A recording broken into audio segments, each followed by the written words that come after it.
भारत माता की वंदे। सनातन एकता पद यात्रा के नेतृत्वकर्ता परम आदरणीय बागेश्वर धाम सरकार आचार्य धीरेन्द्र कृष्ण शास्त्री जी, मंच पर यात्रा में साथ और आशीर्वाद देने वाले सद पूज्य संतगण, फरीदाबाद के इस दशहरा मैदान में उपस्थित जनता जनार्दन, बंधुओं, मैं आदरणीय बागेश्वर बाबा की यात्रा का समर्थन करने के लिए इसलिए उपस्थित हुआ और इसमें मेरा कुछ स्वार्थ भी है। स्वार्थ ये है कि बागेश्वर बाबा हनुमान जी की बात करते हैं और हनुमान जी की माता महासती अंजना जी, जो 16 सतियों में एक है जैन धर्म में, और प्रातःकाल उनका स्मरण किया जाता है। मैं इस यात्रा का समर्थन इसलिए करने भी स्वार्थ से उपस्थित हूं कि बागेश्वर बाबा सरकार प्रभु श्री राम की बात करते हैं और सीता जी, महासती सीता जी के रूप में 16 महासतियों में प्रातःकाल स्मरण किया जाता है। और मैं इस यात्रा का एक स्वार्थ और भी है, जिस दिशा में ये यात्रा आगे बढ़ रही है, ये कृष्ण जन्मभूमि की ओर जा रही है।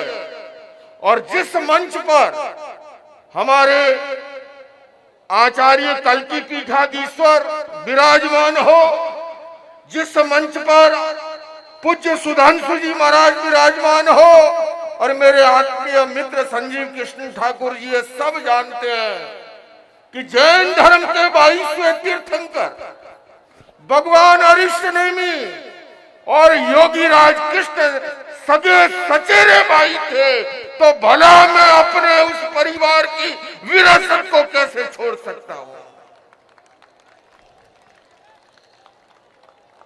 हालांकि मैं जैन मुनि सैंडविच के रूप में हूं, सनातनी हिंदू कितना दिल से स्वीकार कर पाते हैं मुझे नहीं पता, पर जैनियों के चांबुक भी मेरी पीठ पे पड़ते हैं, आप उसके निशान देख सकते हो। लेकिन उसके बावजूद बिना किसी संकोच के मैं इस यात्रा का समर्थन इसलिए कर रहा हूं कि ये यात्रा जो है, वो यात्रा किसी फसाद या दंगा के लिए नहीं, ये यात्रा गंगा के लिए हो रही है। मैं यात्रा का समर्थन इसलिए भी कर रहा हूं, ये लाखों का रोजाना भंडारा लगाते हैं, लुटा दिया है अपने आप को। ये किसी आय के लिए नहीं, ये यात्रा हमारी गाय के लिए हो रही है। और मैंने कल भी कहा था, ये किसी सोने की सीढ़ी के लिए नहीं, ये हमारी भावी पीढ़ी के सुरक्षा के लिए यात्रा हो रही है। बंधु और बहनों, जाग जाओ, अब वो समय आ गया है। अगर भावी पीढ़ी को सुरक्षित हिंदुस्तान सौंपना चाहते हो, तो ये जगाने के लिए जो तरुण युवा निकला है, उठ खड़े हो जाइए इसके साथ में। अंत में मुझे ये भी पता है, जिन्हें आप सुनना चाहते हैं, और हमारे ऐसे गायक यहाँ पर मंच पर मौजूद है। अभी तो मेरे से पूर्व तरुण तपस्वी ने एक हत्था मारा था और ये पट टूट गया, और मुझे लगता है वो जब धमाल मचाएगा कहीं हिले न हिले।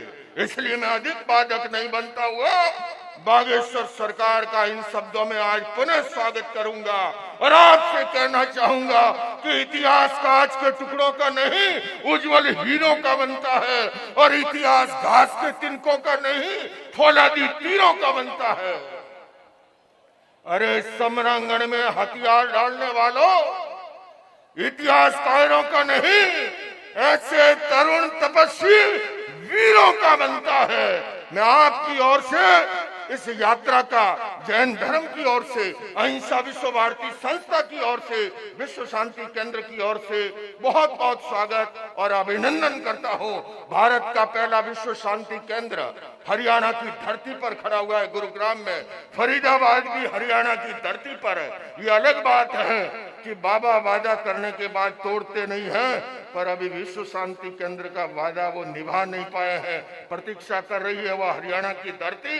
आने वाले समय में ये पैरों में जो फफोले हुए हैं, उनके मरहम के लिए, वहां विश्राम के लिए वो भवन तैयार है। मैं निमंत्रण दे रहा हूँ। इन्हीं शब्दों के साथ फिर पुनः बोलिए भारत माता की, भारत माता की, भारत माता की।